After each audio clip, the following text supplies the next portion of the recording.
Hi everyone, I'm Agnieszka Kwasińska and I'm here with our today's guest and Weird Fictions Research Group member, Bartłomiej Gąsiorek, who's our Hello. student here at the University of Warsaw Medical Studies Center. So, as probably many of you know, every semester Weird Fictions Research Group prepares a selection of talks or seminars, workshops sometimes on different topics. This semester we're looking at Greek and Roman mythology and their kind of contemporary takes and reformulations. So without further ado, let me introduce our today's speaker. So Bartłomiej Gąsiorek is a perpetually tired student at the University of Warsaw, something that I can relate to as well, currently in the second year at the American Studies Center. Some time ago, in a choice between running in the meadow from dusk till dawn and a student life on unremitting stress, he unwittingly opted for the latter. He joined the Weird Fictions Research Group in 2021 at the start of his academic journey. In addition to video games and Greek mythology, his interests also include books, fiction, literature, adventure, gothic horror, and science fiction. He's fond of Edgar Allan Poe's works and most of Dracula's adaptations. In his free time, he devotes himself to drawing and painting. He enjoys it as much as taking naps during lectures. So the floor is yours. Let me just, well, without any further delays, so we can start. I will just share my screen.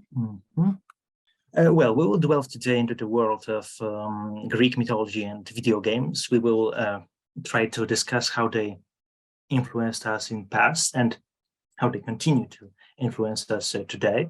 I believe to do that the best is to start from the very basics. And for us, that would be Greeks and ancient Greeks, their lifestyle, their values, beliefs, everything that shaped the way they perceived the world. And people say that to understand something in greatest extension, we need to start from the very beginning.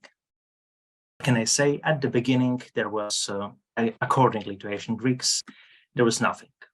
Basically, an eternal nothingness, almost. And because there was one thing, which was called chaos. And it needs to be mentioned that no one exactly knows what chaos is. For some, it was a primordial god, a fierce god that was before everything that ever was. For others, that was a shapeless mass full of powers to create life that of everything that exists, that will exist, and existed in the world. So it was basically everything, everywhere, all at once in one point of space. However, in spite of chaos, there was also something else, and that was love. Of course, not in the way we understand it today, as a love like romance or soap operas. Greeks themselves called it eros, which in direct translation means love, desire. And eros was, well, personification of both. What's a fun thing about Eros is that he is a true wild card when it comes to Greek mythology, for he was reinvented through, well, many decades. At one time, he was like a child, like the Cupid from Roman myths, a child in a diaper with bows, wings, who sends love wherever he looks. However, at the other times, he was like an old man, older than Zeus or Kronos himself, older than the time. And that tells us a lot, actually, about how Greeks perceived love. At one time, full of life, prone to mischief, to adventures, basically really vivid, and at one time, full of wisdom, like an old man, understanding, meek, full of patience. But of course, that tells us a lot, not only about Greek myths, but the Greeks themselves. And we can take a closer look at them too. For Greeks, as many polis there were Greeks. There were Thebans, Spartans, wealthy Corinthians, etc., etc. There was many of them. But they were, well, to call it that way, divided and yet stood together before all gods. That was like one thing that was connecting all of them, that they were kind of agreeing upon. And what can I say? Olympian gods, how were they? They were, of course, there were temples, there were cults, there was ritual sacrifices.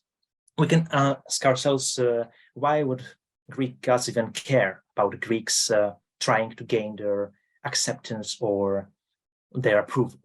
Why would they even care about these pathetic cults or else? The truth is, they cared because they were very much like Greeks themselves, almost created in their image. And well, how to describe the Olympians? They were very humane, to put it that way, but that meant also that they were flawed. They had good and bad sides, like compassion, like they were sentimental, caring, they had families, of course, children, but at the same time, they were really vengeful, capricious, very eager to, like, well, to exact revenge on their foes or those who wronged them, and malicious. There's a lot of stories in Greek mythology, actually, that depict how gods are playing tricks on one other, and in a way of collateral damage life of everyone in sight. Well, yes, I have something in notes here worth adding, I think, about the Olympian gods. Yes, we can't be too hard on them, however. I mean, like, they were so humane, but everyone has their ups and downs. So in their oral holiness, Olympians were still flawed, but still humane. And the vagaries of Greek deities and their image illustrate the way Greek understood not only the myths, but the world that surrounded them too. For example, the myths and culture were kind of like fairy tales. They were really like parable stories. They were meant to teach a moral lesson. However, in society, it looked a little bit different. They were sacred texts and element of the everyday life. It was logical. They legitimized their whole system of myths, and they were explaining basically every event of nature. A violent storm at the sea. Poseidon is probably enraged with the fisherman plundering his kingdom. Or maybe you felt a breath of warm breeze on your face. That's but Zephyrus, god of west wind, passing by, leading the way for the spring. But can we ask ourselves, did Greeks really believe that somewhere there in the mountains, on the mountain peaks, lived some old guys in the white clothing, striking lightnings and other dangerous things at us here? No.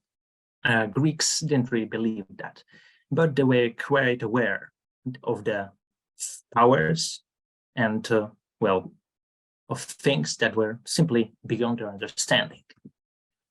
And here we need to take a step, I think, like not to delve a little too deep into the ancient Greece, into more familiar times, approximately 3,223 years later, into the modern age, and discuss some of the modern myths that we live by today.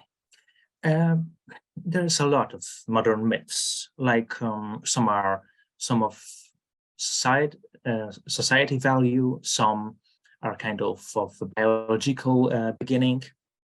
Well, there was, of course, American dream, urban legends, self-made men, celebrities, kind of modern day idols, like we praise them basically like once the Zeus was praised, or at least some praise them that way. Well, basically, there's, of course, not just this negative way. There are, of course, a lot of myths that inspire us to be better, like comic book heroes or fictional characters from our favorite books or movies that, well, they inspire us. They are role models to be better versions of ourselves. Fictional characters for people made of flesh and bone. And of course, video game industry made their attempts at creating modern myths too. They wanted to make myths into some kind of interactive tales. They wanted, over the years, they attempted dozens, if not hundreds of times, to draw heavily from Greek mythology to create, most preferably, the engaging, appealing, and what's most important, well-selling stories, well, to get our attention and, what's more important, get our money. And there is some kind of, to call it that way, genres and themes in terms of Greek mythology games. And I believe we can take a closer look at a few of them. One of the first types is Trials of Champions. There, for every great history to sell well, needs a great hero, brave, valiant, ready to take on the dangerous threats that lurk for him on the way to the goal. And as every great journey needs a destination, each great hero needs a glorious purpose, or in sometimes inglorious purpose. One of these goals can be, for example, vengeance. And for this case study, I think the God of War series will be perfect. Let me tell you about something about the game itself. In it, our protagonist is a warrior from ancient Sparta named Kratos. His life was from the very beginning marked by fate. And since childhood, he was object of abuses of power from the side of Greek pantheon. Little did he know that years later, he would simply and basically sold his own soul to them. Manipulated by Ares, the current god of war, he committed great atrocities to the many people and inhabitants of Greece. However, the point of no return was reached when he killed his beloved wife and his beloved daughter, Lysandra and Calliope. They were killed in cold blood as he killed them in frenzy. The only thing that, break the charm of Ares was their blood dripping off the temple's floor. Then he was cursed by a local oracle for ashes of his family to clung to his skin. Therefore, he gained a characteristical white shade of his skin. And thus, the terrifying ghost of Sparta was born. Kratos vowed to avenge his family. He was ready to take on the most dangerous gods, demi-gods, heroes, monsters, even from the greatest depths of Hades. He became a man who, as some people say, is literally too angry to die. However, sometimes we can agree it's not about vengeance, about traveling to the land of death, about brutality or loss or mourning. Sometimes it's about something more cheerful, about redemption. Here we take a look at Hades, which is a roguelike video game produced by Supergiant Games. The main role hill, as seen in the image, is played by the son of Hades himself, of the ruler of Underworld. His name is Zagreus, and he is a young man, aided by Olympian gods, and he makes numerous attempts to escape the kingdom of his father to reach Mount of Olympus, where all gods feast and celebrate, basically all the time. The game was praised for art, narrative, characters, gameplay, and manifests many classic features of the genre. The themes are basically escape, once again, travel to the land of death or through the land of dead, fatherhood, and even, in my opinion at least, you can argue with me, some kind of teenage rebellion, to call it that way, despite the, thousands of years that Zagreus probably has. And portrayals of gods has not really changed. They're still humane, egotistic, yet at the same time, flawed and had their own sense of humor. And we can notice another recurring trope. For all of these stories represent us journeys that no mere mortal could do. Like these dangers, these monsters, these locations, there, normal guy, normal dude, normal girl wouldn't make it there. like they would be too fragile, too regular, too casual. That's why what needed was distinctive individual of unique skills that could take on this dangerous stress. And thus we recognize the most crucial theme of them all, motive of superiority. Is the best seen in the game series Titan Quest, which is basically adventure epic poem-made video game. It tells a story of terrifying forgotten titans who pollute the whole globe with monstrosities of all kind. This is their triumph return in wake of defeat of Titanomachy. And who else but players themselves can stop them? They start from the small rural village to the greatest civilizations of the antiquity like Babylon, China, or Egypt, and to clash with titans who are, well, raging all around the world. Although the plot, to be honest, it's not really ambitious, it sounds like a lot of blockbuster movies trying to be a cash grab, it's quite charming and has traits of regular epics. Themes, of course, are journey, growth, fate, prophecy, and once again, Titanomachy, which is really, really popular, maybe too much popular. All positions above create one kind of genre. Of course, there are more, and I think we can jump to them next. Fear me and rejoice, because we can agree that sometimes being hero is just not enough. Sometimes players are not just satisfied with breaking a law of man. Sometimes they want to break laws of nature too. We become not a warrior, but a politician. War or fight stops to be but a bloodshed to be a fought, but a epic chess match that meant to be played. We are other heroes, but what it takes to become a villain? What is a man to God? And Zeus, Master of Olympus, is a game that starts the genre very well. It's a strategic game produced by Impression Games. The main task for the player is to build his very own polis, which is a city-state. We have to deal not only with other polis, but also with our own gods. For we take on the role of kind of high priest. We become the mediator between gods and our people. We become the shepherd of our own lambs. Of course, we build temples, we bring heroes to our city to protect us, but we also have deals and covenants with gods to bless our cities and to extend their patronage over us. Yes, there's also, it's basically classic ancient Greek experience. It's taking care of our own stuff and making up to the whims of the deities and Greek pantheon. Of course, sometimes it's just not enough being a leader. Sometimes we want to be the lord of life and death. And that what offers us the game Apollos the second Trials of Olympian Gods, in which we become a member of the Olympian family. Our role is a direct heir to Zeus, who has yet to earn his rightful place at the Olympus. Our rivals are, of course, other members of the Greek pantheon.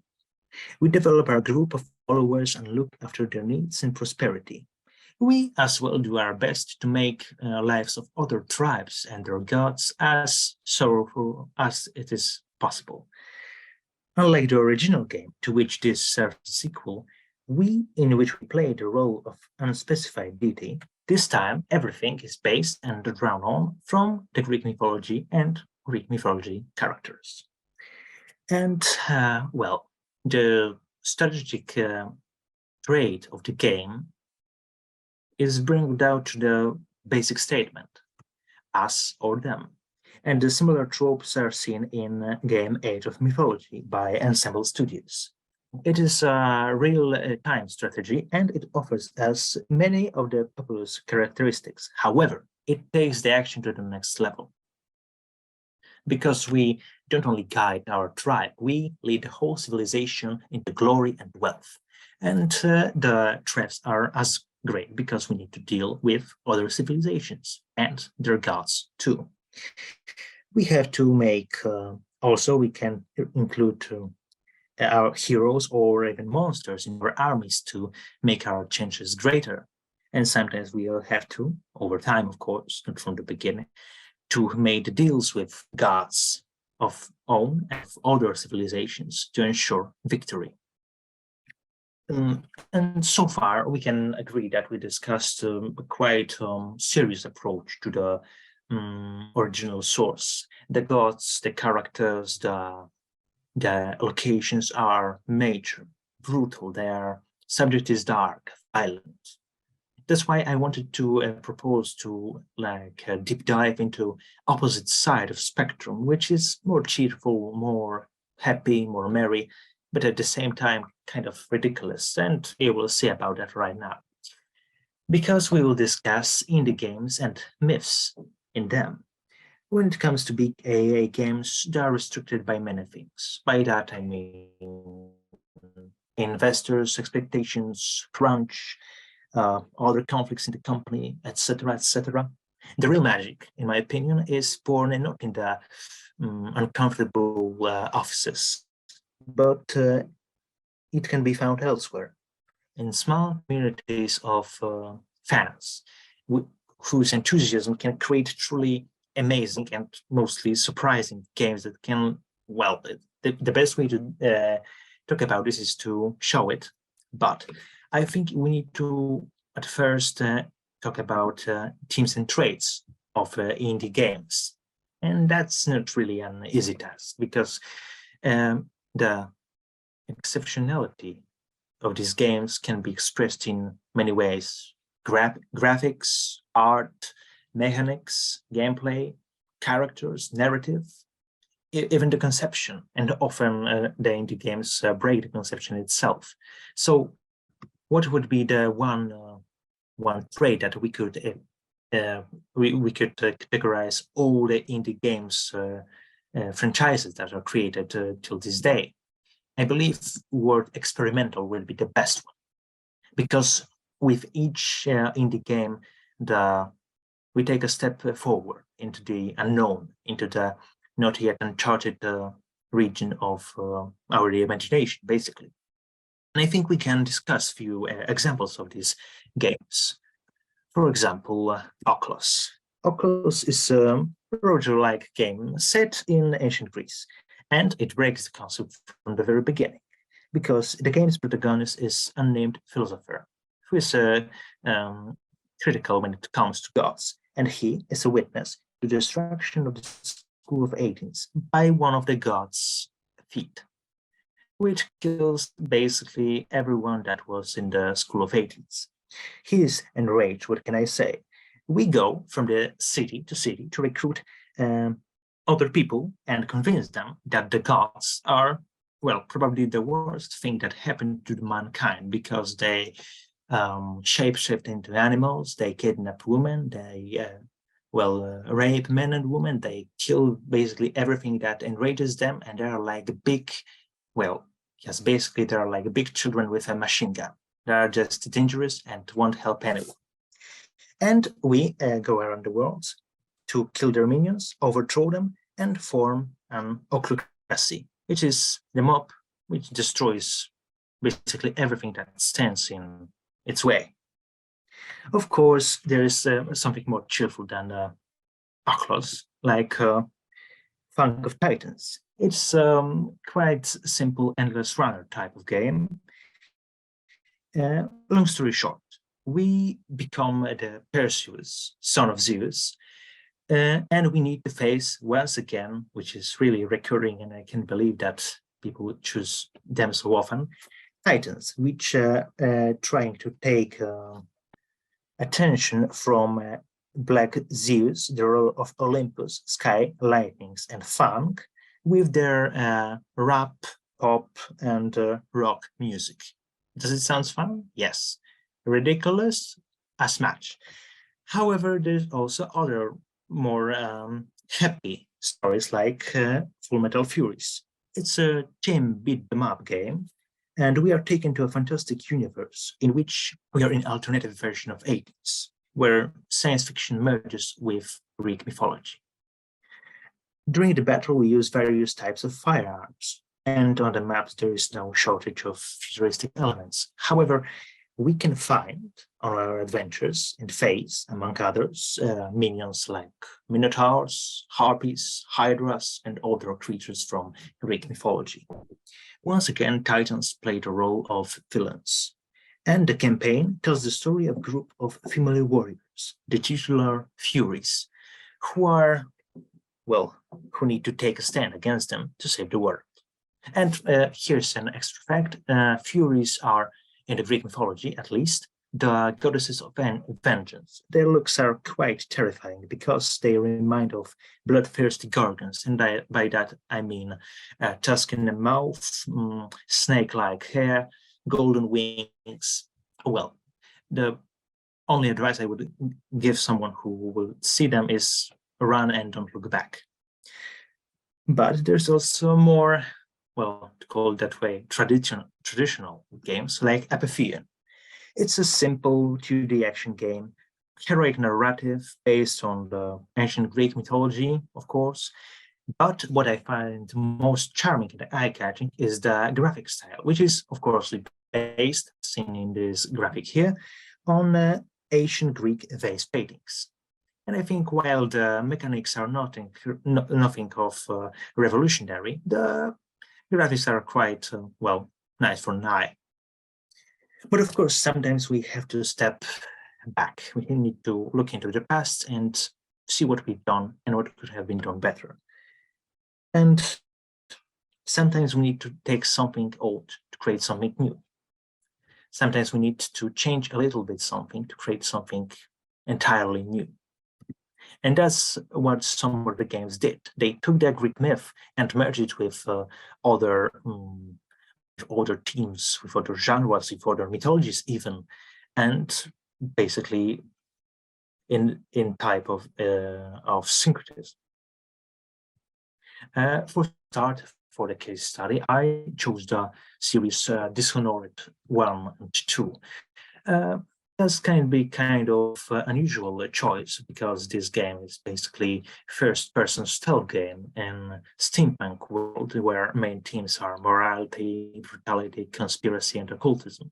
But I believe what is most important, while I would love to delve more into the rich plot and world of the game itself, the most important character, if not crucial character, is the character of Outsider.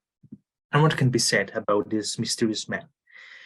He is a morally ambiguous, supernatural being, neither good nor evil, born as a man, but not man anymore. He was described as chthonic, and he bears some similarities to Greek gods like Hermes, Apollo, and goddess of the darkness and magic, Hecate. I think the best to describe him would be a literal quote from the one member of the developing team, Ricardo Bear. The Outsider is not classically a trickster god, but he has done a few things that probably remind people of other trickster examples, like granting man some kind of forbidden boon. You could say he has chthonic or underworld god qualities, which represent the unconscious, mystery, secret or repressed desires, creativity, etc. The shadow self from Jungian archetypes. This aspect, in my opinion, is much stronger than the trickster qualities. But the key of connection to Greek mythology doesn't lie in the character of Outsider himself. It's deeply connected with his origin story. For he lived approximately in the game's world 4,000 years ago as an outcast with no known family in a ruined city. When he was but 15 years old, he was sold and taken by the spiritualistic cult, who saw in all signs to become one with the void, mystical realm in the world of Dishonored. Sacrifice ritual, which he was committed to, was following. He was bathed and dressed in painted clothes, his eyes painted over, his hands were adorned with golden rings. and he was drugged with potions and smokes that made him forget many, including his own name and age. He was then restrained to a sacred altar in deep lair called the ritual hold by the cultists. There, they slit his throat with a twin-bladed knife, and he merged in part with the void.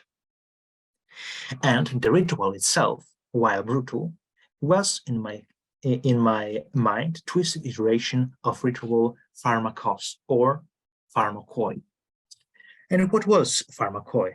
It was a ritualistic sacrifice or exile in ancient Greek religion. A man or a woman, slave, cripple, or criminal, basically person of low social strata, was chosen and expelled from community at times of great cataclysm like famine, plague, invasion, but sometimes at times of political crisis. It was believed to bring the purification and salvation to the city. And it was executed on the first day of Targilia, which was a festival for Apollo celebrated at Athens. And men, the pharmakoi, were led out as to be sacrificed as an expiation. But of course, Dishonored is not only a game that merged the myth in such mysterious and ambiguous ways. The other good example, I think, is new iterations of God of War installment. Leaving the past behind, this is because of the usual swap of spaces. Kratos, the rageful warrior, travels to the far north from stained with God's blood Greece. He basically enters a new role. From a warrior, he becomes a father. He changes his blades of chaos for a lumberjack's axe. He changes the fury of battlefield for the silence and serenity of Wood's hut. He basically becomes, or tries to become, as we see in the game itself, a completely different person. He tries to reject his rage. He tries to deny it. He tries his best to keep his emotions in check for the sake of his own son, the only member of family that he has left. His son Atreus is, well, as all of us ever was, tempted by his rage and by his pride. And Kratos is simply, as a father, worried for him, because he doesn't want him to commit the same very mistakes that he is haunted by till this day. And I believe that's what I love the most about reinventing myths, because reinvention of myths is basically about redemption, about giving second chances. Because when we take a look at the God of War trilogy starting in 2005 and the new games that was released in 2018, we see the difference. Earlier, we had a simple story of brute killing in a very brutal manner, monsters, heroes, gods, leaving nothing behind him. More of an animal than a man. A rageful man parted by his loss of family, by loss of daughter and of wife. But here, he is given a second chance. Here we have themes of fatherhood, of generational trauma, of making peace with the past, of mistakes of Yahweh and of the new beginning.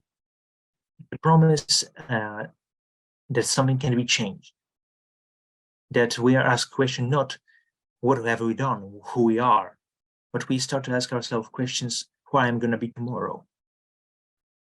I'm from a land called Sparta. I made a deal with a god that cost me my soul. I killed many who were deserving, and many who were not.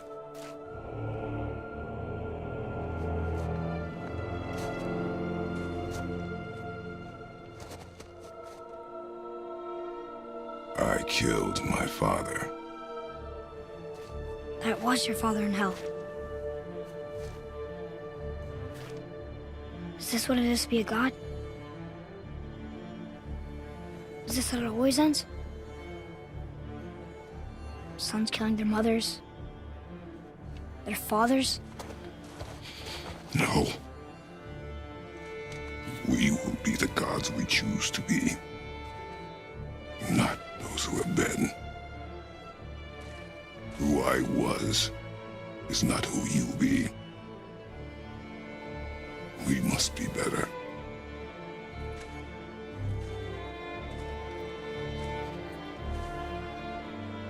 And I think that sums up the themes of this game the best. Because in the end, it's about giving second chance. It's about forgiving others and forgiving ourselves.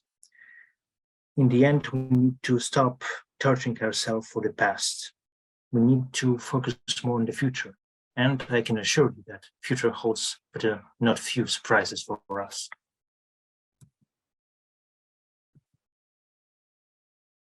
Because what brings the future? Neo-Hellenism, more of modern syncretism?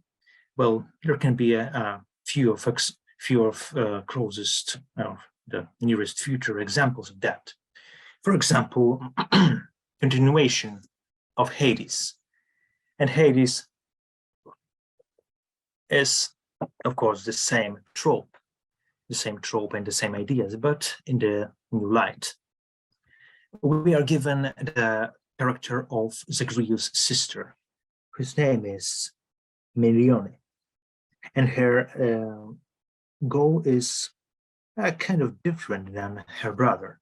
He needs to stop her grandfather, Kronos, Titan of Time, who escaped from his prison in the depths of Tartarus to wage revenge war against the Olympus and his gods. There are also a different type of game, not so action-focused, Stray Gods, which is basically musical mixed with Greek pantheon and with, I guess, soap opera or Riverdale or Euphoria, something like that.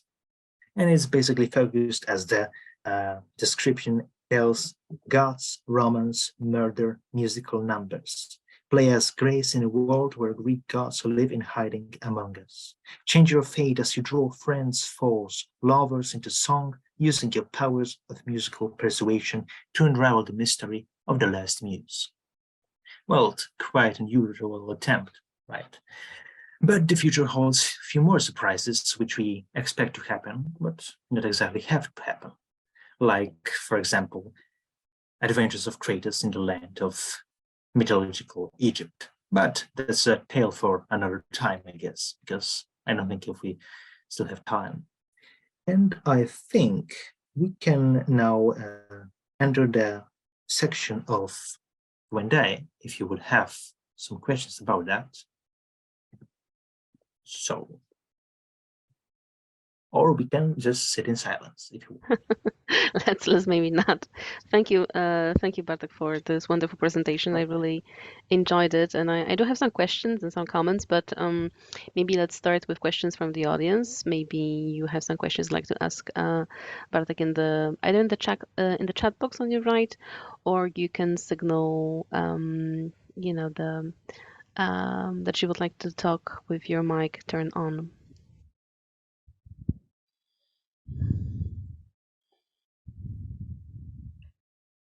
Oh yeah, we have a question from Susanna. What's your favorite game from all of these? Well, my favorite game, I think, to be honest, I very like the newest God of War iterations. I mean, because they have the narration, the told story is really depthful, because it's about forgiving ourselves. It's really mature, even more mature than the previous ones, and it's very, instead of, despite of graphics, it's very, as I said, mature. It's really adult. It makes us to think, and I think that's why I like it. And of course, it's really fun to play, so why not? So while we're waiting for maybe other questions, I have I don't know if that's a question or not, but I really liked when you said what you said about, I think it was Dishonored, about the pharmacoi, and this kind of ritualized sacrifice that that you can discern in the character of the outsider.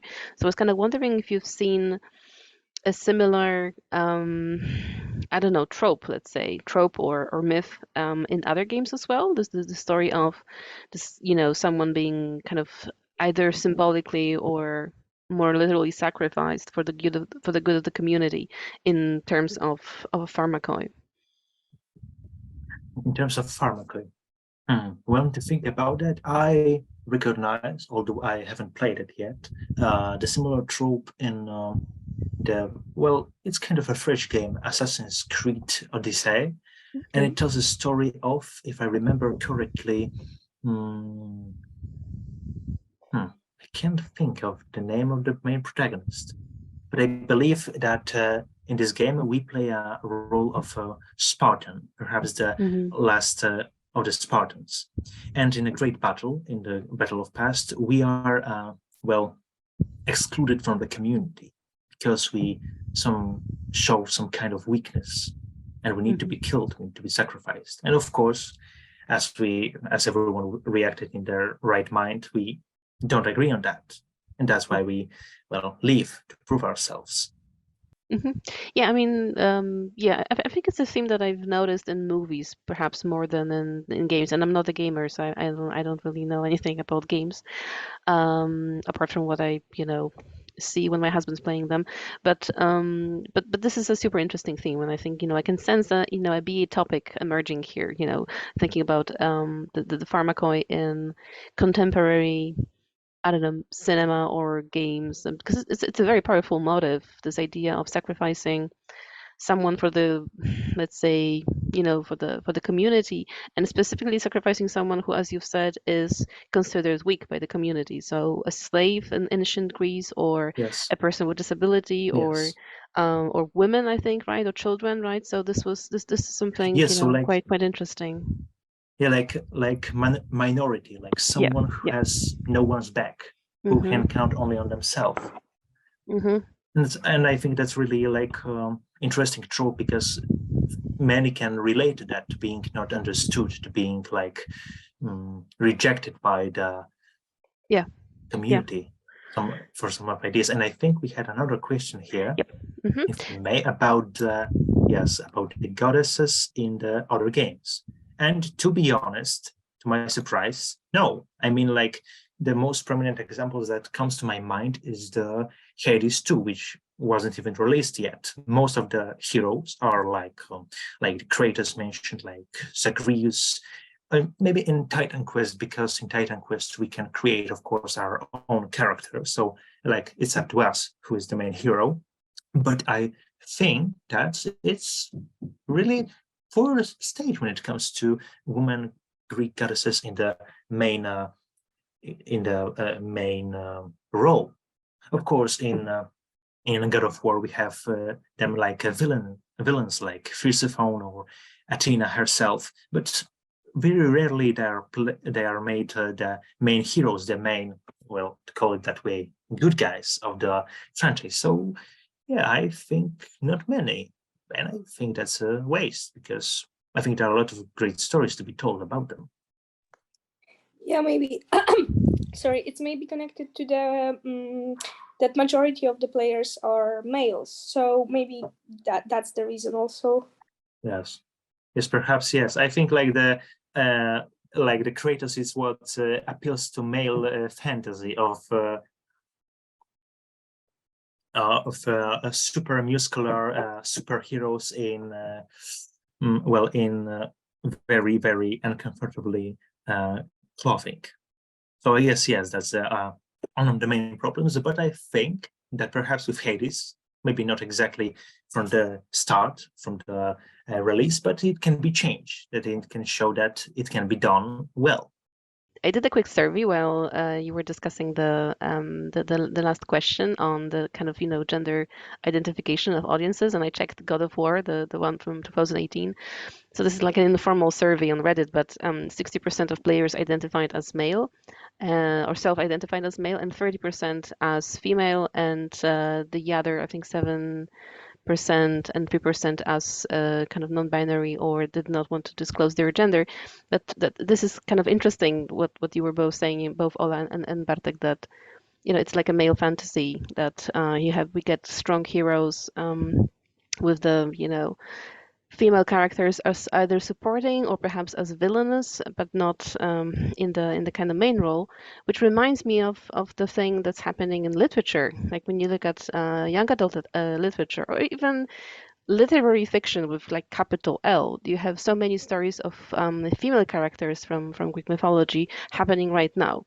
Like there is like a whole renaissance of books who are gathering a lot of, awards for Yes, literature with the stories of Persephone or Demeter or Athena, etc. Right? So something is going on, but perhaps in different genres, not necessarily, or different media forms, rather than in games yes. which are less kind of maybe more rigid in the sense, or Yeah, I I don't mean, know. like, yeah, like here is happening more slowly. I mean, like TV shows or webtoon comics or other more obscure genres, it's coming more quickly. Just as you said, in with Persephone and with Hades, for example, they are more like they get more exposure on in quite recent, yes, animation.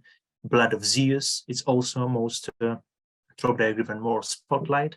And I think like in games they're maybe not exposed, but the women characters are there. Like for example, in the recent God of War, like from 2018, and more fresh game God of War Ragnarok, there are characters like Laufey, the mother of Atreus and second wife of Kratos. She was described, of course, she doesn't appear in the game and is only mentioned, as an hero of her people, like the epic hero of the Jotuns, so of the frost giants, like wielding this epic Leviathan,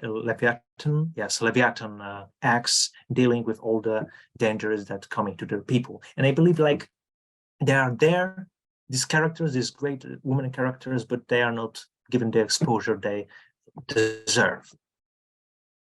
And I think it will take some time, like for developers to notice that, because I think gamers already appreciate that. Yeah. And also think that the traditions of kind of Greek and Roman mythology that have kind of trickled down to us today, because there are different traditions, and I think Asia Kaniewska talked about this last time we met. So the traditions that we got and the way they were reinterpreted or interpreted in kind of the last 200 years are often quite sexist, in a sense that women are often perceived or presented as jealous, or unstable, or just super egocentric and self-centered, and like you have lots of those stories, and you don't really get the stories that are empowering and kind of interesting from a, I don't know, like a female point of view. But we do get more of those in different media forms, like in literature or in comics, like Lore Olympus. So I wanted to ask one more question, and this is also something connected with women. I was wondering about the Kardashians that you mentioned in the kind of modern social myths, right? The Kardashians. So I was wondering, like, what did you mean by that? Of course, yes, with pleasure. At first I was planning to add this as kind of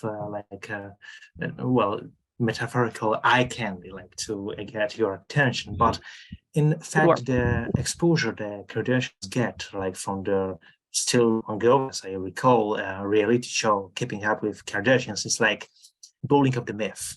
Because I don't know if we all remember how their popularity started. It started from the scandal, from sex scandal, because the sex tape of one Kardashian was leaked.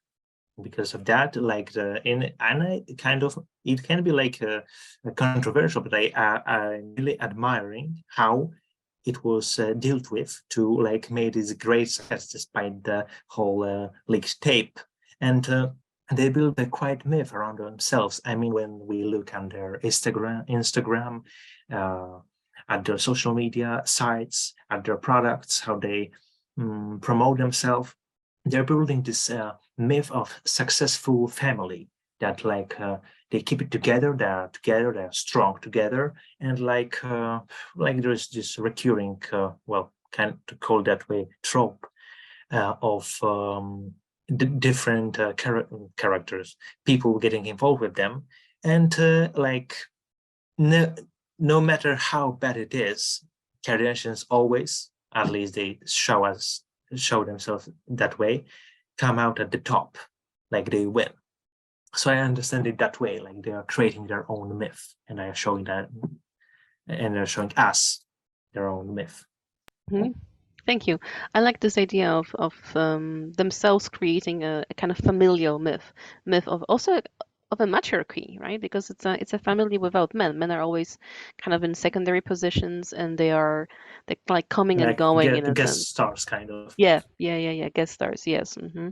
And as you said, they always come up on top, like whatever happens. So there's something interesting in it because it's not definite. It's not something. It's not just simply the myth of success, like the American self-made man. Like there's something else is going on here. So definitely, yeah, I like this idea.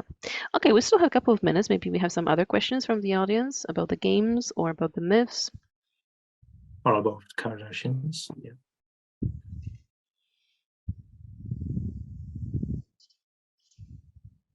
Oh yes, there is here this in the chat that they're setting up beauty standards. Yeah, but not in a good way. You're right. Like they're creating not only myth of themselves, but also the beauty standards of what you should wear to be like on the keeping up with them and with the style, with the what is actually in how we call it mythology.